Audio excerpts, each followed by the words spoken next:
Imagine a land where ancient deserts cradle black gold, where oil fields pulse with promise, until the night sky erupts. Operation Midnight Hammer, a U.S. airstrike, rains fire on Iran's nuclear sites, Fordo, Natanz, Esfahan, leaving smoke and shattered dreams in its wake. Welcome to Iran, a nation not just scarred by bombs, but battered by a silent crisis the world barely notices. Step into Tehran's vibrant bazaars, where the hum of trade hides a harsher truth, a country buckling under an economy in freefall. Why should you, an American traveler, care about a place where U.S. bombs Iran have deepened an already desperate struggle? Because beneath the headlines lies a story of resilience, of people fighting to survive. Join us on a journey through a land where every market stall and desert road whispers tales of endurance amid chaos. Iran's wealth, once a beacon of possibility, is fading fast. Inflation rages at nearly 50%, turning every purchase into a gamble for survival. Picture a mother in Tehran counting crumpled rials, hoping they'll stretch to buy bread.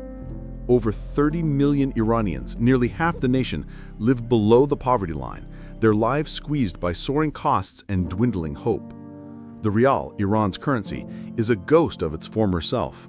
A single US dollar now demands over 700,000 rials, a tenfold leap from just 7 years ago. US bombs Iran didn't just target facilities, they shook the fragile scaffolding of an economy already reeling from global shunning and homegrown corruption. While the world fixates on military flashpoints, a deeper tragedy unfolds. A nation rich in oil and history, suffocating under greed and isolation. Why do markets crash while elites thrive? How do families endure when hope feels like a luxury? Come with us to uncover Iran's untold story, a saga of struggle, survival, and the stubborn spark of human spirit. Stroll through Tehran's Grand Bazaar, where the air hums with haggling and the scent of saffron lingers. But beneath the vibrant chaos, every transaction feels like a high-stakes bet. Why? The rial, Iran's heartbeat, is bleeding out. 7 years ago, 70,000 rials could snag you a dollar. Today, you need 700,000, maybe 800,000. A gut-punch drop that's left wallets empty and dreams on hold. U.S. bombs Iran targeting nuclear sites like Natanz didn't just rattle the ground, they sent shockwaves through oil markets, spooking investors and spiking prices. A bag of rice, once 100,000 rials, now demands nearly 1 million.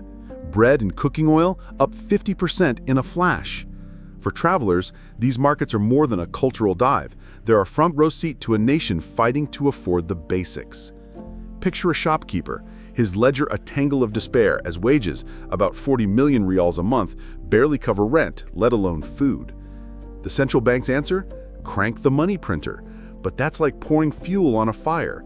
Inflation's now a runaway blaze, hitting new peaks year after year. Imports, from phones to car parts, have become treasures only the wealthy can touch as the rial's worth abroad crumbles. This isn't just a spreadsheet nightmare, it's families choosing between a meal and a roof, parents skipping dinner so kids don't go hungry. Wander the streets of Tabriz, where the ghosts of industry linger in the shadows of rusted factory gates. Once, these workshops roared with pride, churning out dreams on 4 wheels. Now, silence reigns. Iran's job market is a battlefield, scarred by a war of sanctions and geopolitical chess moves that have left factories idle and futures uncertain. Official numbers peg unemployment at 10%, but whisper the truth, and it's likely higher. For the youth, it's a brutal 30%, 1 in 4 under 30, with no work to call their own. Young women? They face a crushing 42% jobless rate, their ambitions locked behind invisible bars. The car industry, once Iran's crown jewel, tells a tale of decline. It used to roll out 1.4 million vehicles, fueling jobs and hope. Now it limps along at barely 1 million, choked by sanctions that block parts and markets, tightened by global tensions that keep Iran on the sidelines. In Isfahan, cafes and shops shudder as wallets stay empty, the ripple of each closure drowning workers, suppliers, and entire communities in despair. The private sector, which is a potential lifeline, gasps under layers of bureaucracy and bone-dry bank vaults. Why explore a place where opportunity feels like a fading echo? Because in every taxi driver's tale and every quiet shopfront, you'll find Iran's heartbeat, faint but fighting. Slip into the labyrinth of Tehran's Grand Bazaar, Here, survival wears a disguise, an underground economy thriving in the shadows of sanctions and chaos. U.S. bombs Iran, striking nuclear sites like Natanz, didn't just scar the desert, they tightened the global chokehold, making legal trade a distant dream. For travelers, this bustling market isn't just a cultural gem, it's a front-row seat to a nation outsmarting its isolation. From medicine to baby formula, goods slip across borders to Iraq, Turkey, and Pakistan, fueling a black market worth a staggering $10 billion a year. In dusty border towns like Zaadon, trucks heavy with jerry cans of cheap Iranian gas dodge patrols, bound for Pakistan's thirsty markets, turning subsidized fuel into illicit fortunes. But it's not just fuel. In the bazaar's narrow alleys, street dealers swap dollars and euros at rates that laugh at the government's official numbers. Sometimes double, sometimes triple, fanning the flames of inflation and shredding trust. This isn't petty hustling. Powerful insiders pull the strings, pocketing profits while the nation gasps. Then there's the informal hustle, street vendors hawking trinkets, unregistered taxis weaving through chaos, small traders scraping by. One day's earnings might buy dinner, the next, nothing. It's a tightrope life, growing wider every day. Step into Mashhad, where the night hums with an unlikely rebellion. Not protests, but the whir computers mining digital gold. In a world that's walled Iran off with sanctions, amped up by recent U.S. military moves, cryptocurrencies like Bitcoin are a lifeline. Iran's churned through $1 billion in crypto deals, trading with places like Turkey and China to keep businesses breathing. It's no small change. It's a defiant middle finger to global banks that shut Iran out. The government's all in, greenlighting crypto mining to rake in cash, powered by Iran's dirt-cheap electricity. Those mines guzzle 10% of the nation's power, enough to light up entire cities. But here's the twist. Those humming mines plunge homes into darkness. In Mashhad, blackouts stretch for days, factories stall, and families light candles as crypto rigs overload the grid.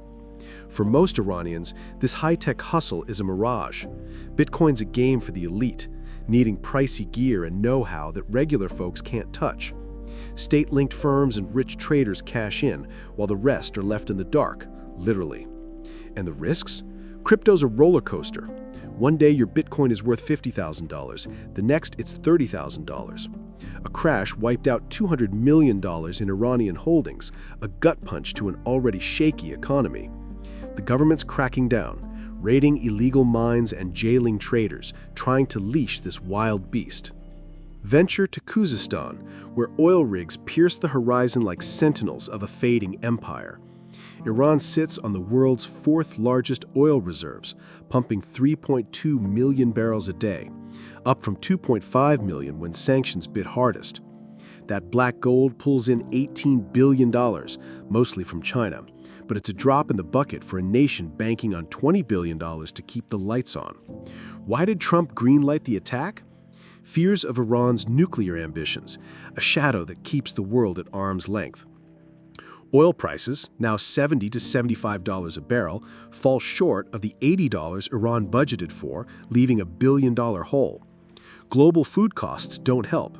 Wheat and rice are up 20%, and Iran imports 60% of its wheat. Subsidies for bread and fuel bleed the treasury dry, leaving schools and hospitals begging.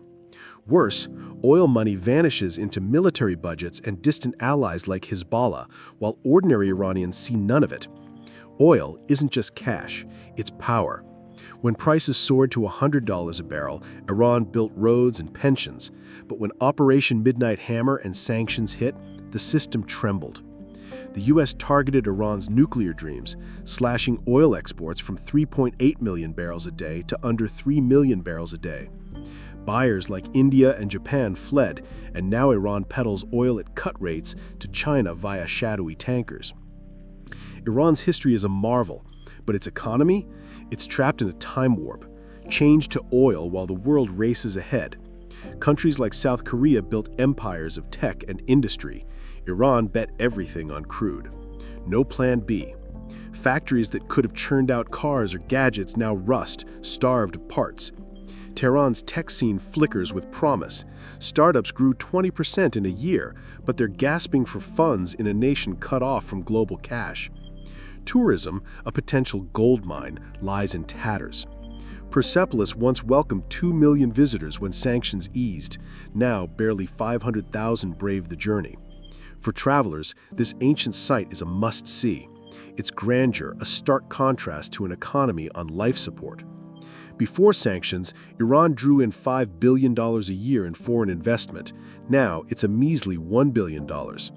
Banks, spooked by global penalties, won't lend, and bureaucracy strangles hope. The private sector could spark jobs, but it's suffocating. Without new industries, Iran's economy is a rickety chair, teetering on one leg: oil. When that leg wobbles, everything crashes.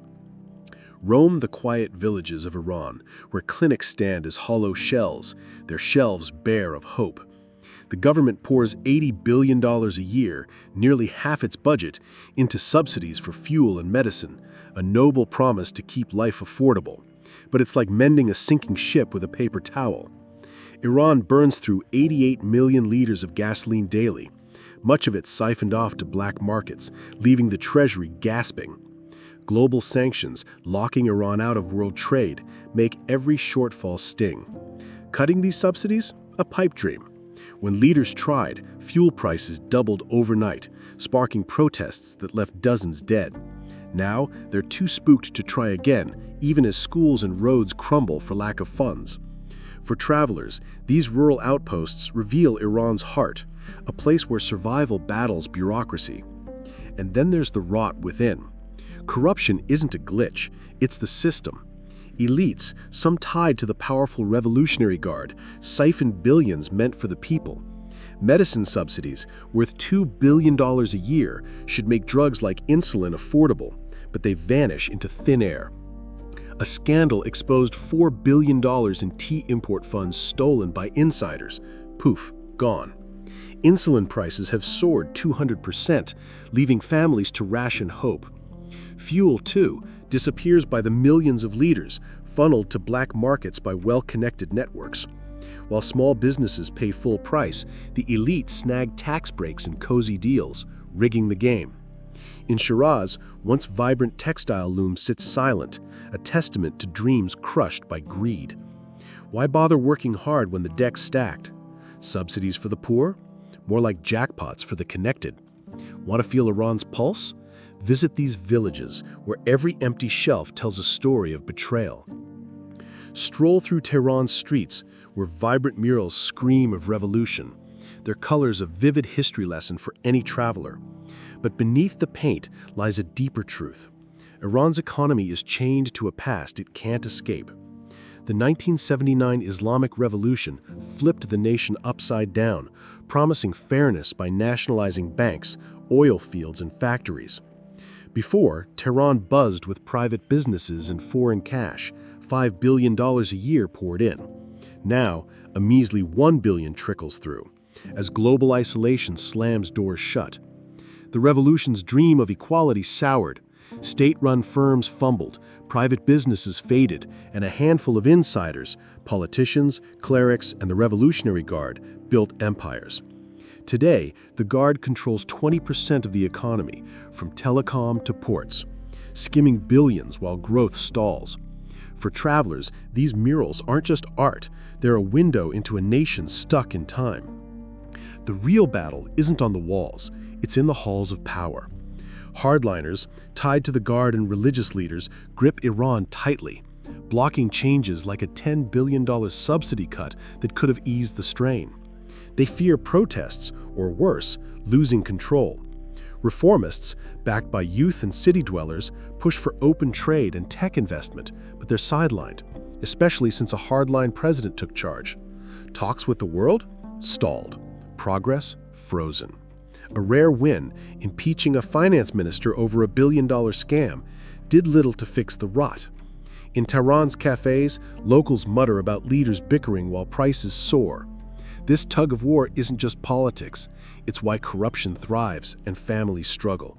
Drift into Khuzastan's parched fields, where once lush rivers now whisper of better days. This is Iran's heartbreak, not in numbers, but in empty plates and fading hopes.